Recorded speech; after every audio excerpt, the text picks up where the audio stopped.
Since their introduction in the late 1820s, the railroads have always been an important part of the American economy, transporting passengers and freight across this great nation. From the mid-19th century to the early half of the 20th, America's railroads were powered by the mighty steam locomotives. There were hundreds of thousands built by lots of companies all over the United States. One of the biggest names in the industry was the Norfolk and Western. They were known for building, designing, and/or owning some of the best locomotives in the country. One of their locomotives was a series known as the Class M. 125 of these 480s were built by the Baldwin Locomotive Works in 1906 to haul freight cars across the N&W line. There were also M1s built in 1907, numbered 1000 through 1099, with Walschaerts valve gear that caused more wear on the engine instead of Baker like the M's. The M1s were smaller and more finicky than their earlier counterparts and were the first to be retired in the mid-50s. Class M2s were built in 1910. They were designed with better valve gear and were also slightly larger.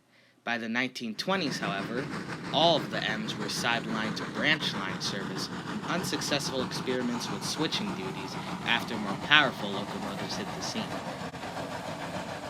After World War II, American railroads were looking for more ways to attract passengers after the rise of airplanes and automobiles in the late 40s and early 50s. The N&W decided to design a series of 484 streamlined locomotives known as the Class J. They were distinctive on the N&W roster with their simple bullet-shaped nose on the front, glossy black paint all over, and a Tuscan red stripe running through the middle with gold lettering and numbers. These would be some of the fastest steam locomotives in North America, and they would be the final addition to what was to become known as the Norfolk and Western's Big Three of 16 Class Y6A Mallet 2882 articulated built in 1942 for use on heavy freight drags, 43 of the Class A 2664 simple articulated built in 1943 for use on faster mixed freights, as well as the occasional mail or troop train, and finally, just 14 484 streamlined Class J locomotives built between 1941 and 50 for use on express passenger service. The Y, the J, and the A were known as the Big Three because they were all designed and built at the N&W's own shops in Roanoke, Virginia, and they were the largest, most powerful, and most technologically modern of the N&W's prize steam fleet. The Roanoke shops, stations, and yard still function as a diesel shop for repairs to this day, as well as the center of operations for Norfolk Southern and the site of the Virginia Museum of Transportation. The J's would pull fast express passenger trains like the Pocahontas, Cavalier, Palatinero, Tennessean, and Pelican all across the Norfolk and Western system until 1957, when the diesel replaced them on high-priority passenger service, and the J's, being one of N&W's most reliable classes of engines, were relegated to freight duty, just like how the Class M's have been relegated to switching and branch line duties in the decades prior.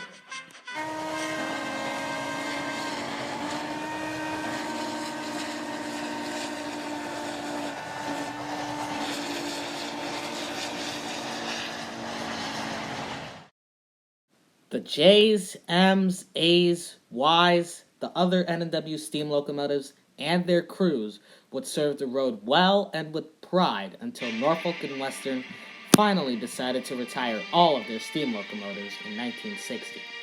The reason they had held out for so long, while other railroads had began earlier in the 1950s, is because they, like many railroads in the Allegheny and Appalachian Mountain regions, were a coal hauler, and so it was a cheap fuel source for their steamers. Despite the fact that the Norfolk and Western had been building steam locomotives as recently as 1953, they could not stop progress, as diesels were more efficient and they were easier to maintain, making it easier on the crews. And so they stayed and overthrew the steam locomotive. 1J, number 611, and 1A, number 1218, would survive into preservation, stationed at the Virginia Museum of Transportation in Roanoke, Virginia, and Steamtown, USA in Bellows Falls, Vermont, respectively.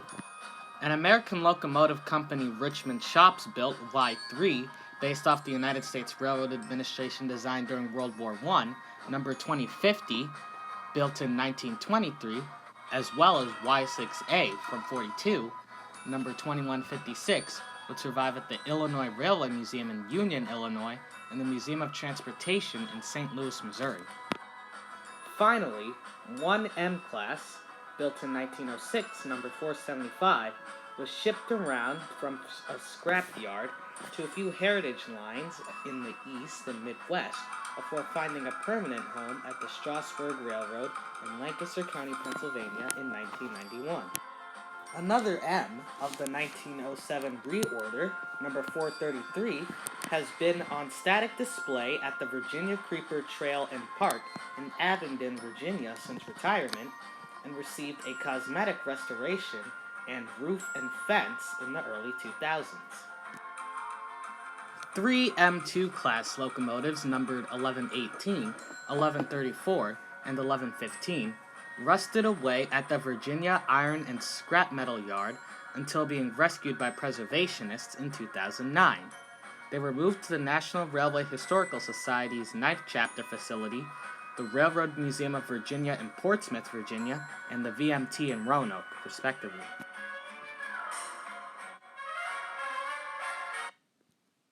Number 475 is the most significant of the preserved M's because after she was removed from the Boone Scenic Railroad in Iowa in 1991 and shipped to Strasburg, she was restored in 1993 and has been hauling tourists, railfans, photo charters, and the occasional revenue freight train ever since. 475 also starred in the 2000 film Thomas and the Magic Railroad, masquerading as Indian Valley number 475 pulling the Rainbow Sun, which had inspired the Strasburg Railroad to create their own model of Thomas the Tank Engine in the previous year. Class J number 611 and Class A number 1218 would be restored in 1982 and 1987 at Norfolk Southern's Irondale, Alabama steam shops to participate in their highly successful mainline steam program on their tracks. These locomotives would be 3 out of just 4 N&W locomotives to be used for excursion service. The 4th was Richmond Locomotives Works built 462 Class E2A, number 578, which pulled fan trips at the Ohio Railway Museum after retirement during the 60s and early 70s before being sidelined for bearing issues. It is still on display at the museum to this day.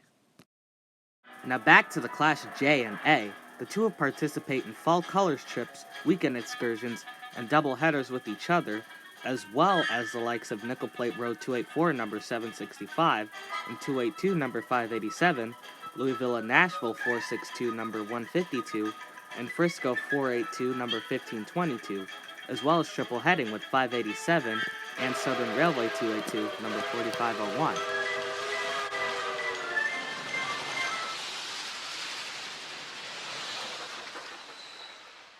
Number 1218 will be pulled out of service or rebuild in 1991 with an expected return in 1996. In 1994, however, the tides would turn. The deaths of the Claytor brothers, Bob and Graham, who had begun the program back in the 60s on the Southern, put David Good in charge of NS, keeping steam excursions, albeit with limited schedules, after rising insurance costs and a spike in freight traffic slowed things down. In September, after a devastating coach-switching accident, Norfolk Southern would bring the axe down on their steam program, where 611 would take one last trip to the Irondale steam shops before making the final trek to Roanoke with empty coaches in tow, where her fire was dropped and she was moved to the Virginia Museum of Transportation for what was to be a permanent static display. The 1218 would follow suit in 2002 after being shipped from Alabama to Roanoke to be donated to the museum. 1218 will most likely never run again in the foreseeable future, as some parts went missing after the steam program was canned in '94, and building replacements would be much too expensive for the museum at the moment. However, not all hope was lost for the Queen of Steam number 611, as in 2010, new Norfolk Southern CEO, Wick Moorman, announced a series of limited excursions for the next 5 years known as 21st Century Steam. It began in 2011 with the Tennessee Valley Railroad Museum's former Southern Railway 280, number 630, a veteran of the original program, held Labor Day excursions in the region. 2012 would welcome Nickel Plate Road number 765 to the party, as it would take trips ranging from upstate New York all the way down to the West Virginian mountains. Meanwhile, in 2013, a campaign had been started known as Fire Up 611 in order to raise funds for a restoration, and the 611, along with fellow VMT resident Wabash 1189, a diesel, would be moved to the North Carolina Transportation Museum in 2014, just in time to celebrate the Streamliners at Spencer event and for work to begin. Also in 2014, the long-awaited restoration of the locomotive that had started it all back in the 60s, Southern Railway Steam Program VET number 4501, was completed. Finally, in May of 2015, the Queen of Steam would make her long-awaited return to the High Iron as she powered a homecoming excursion from the NCTM all the way to the Roanoke at the Norfolk Southern Station and Yard adjacent to the Virginia Museum of Transportation, where hundreds, maybe even thousands of people awaited her arrival. Earlier that year, Y6A number 2156 was loaned to the VMT for a 5-year period to reunite the Big Three. Even though the 21st Century Steam program officially culminated in 2015, the VMT continued to sponsor trips on Norfolk Southern and Amtrak line until 2017, and during that time, 611 was christened the Spear of Roanoke. The excursions brought lots of business to local shops and restaurants, as do most steam excursions. Since the restoration in 2015, 611 has also regularly returned to North Carolina for inspections at the Transportation Museum, as well as operating there for the fans.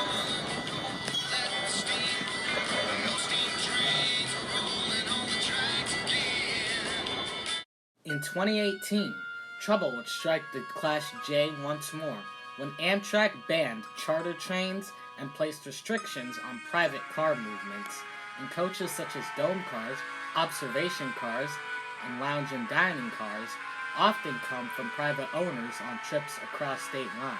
Another blow came as all mainline locomotives, both steam and diesel, were required to use positive train control in order to ensure safety on all trips. So this meant that 611 could not lead any trains on the main line, although she would be under steam and operate at the North Carolina Transportation Museum that year. And quite frankly, new Norfolk Southern CEO James Squires didn't really have the affinity for history as Wick Moorman did. Once again, things seemed bleak, just as before.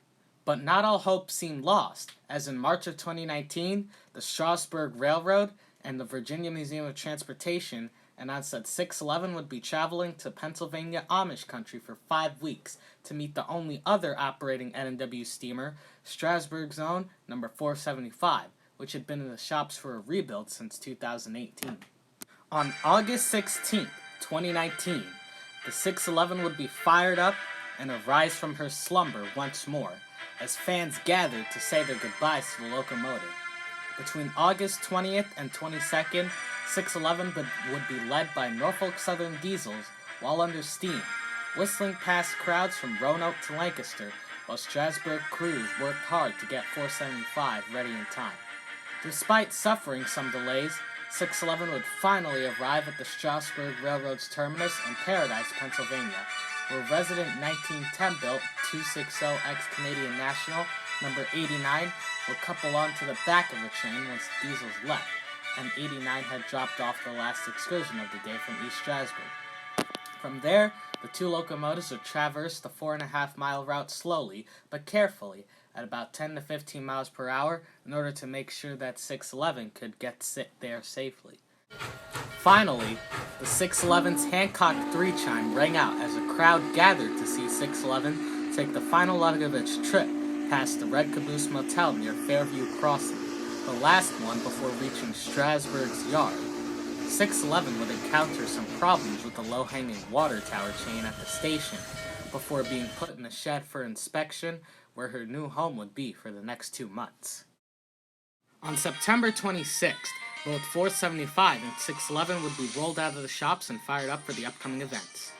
475 came out of her rebuild looking better than ever in a 50s-esque style, with their headlight placed in the middle of the smoke box rather than just over the smoke box door as before, a new coat of glossy black paint, N&W lettering in a different font than before, and footsteps on her pilot instead of her cow catcher like before. 611 had completed her test runs the day before, and 475 would do hers just after number 90 had finished pulling the last train of the day. Then, 475 and 611 would team up to double-head an employee special train across the system. The next day, the Norfolk and Western Steam Reunion events would kick off with hundreds of rail fans and even more over the coming weeks, beginning 5 successful weeks of cab tours, whistleblows, excursions, and other exciting events. We here at Capital Limited Productions were able to visit the 2 locomotives on the 28th, and boy was it exciting. That's all for now. Stay tuned for part 1 of this adventure, where we see some cool train action at East Strasburg Station.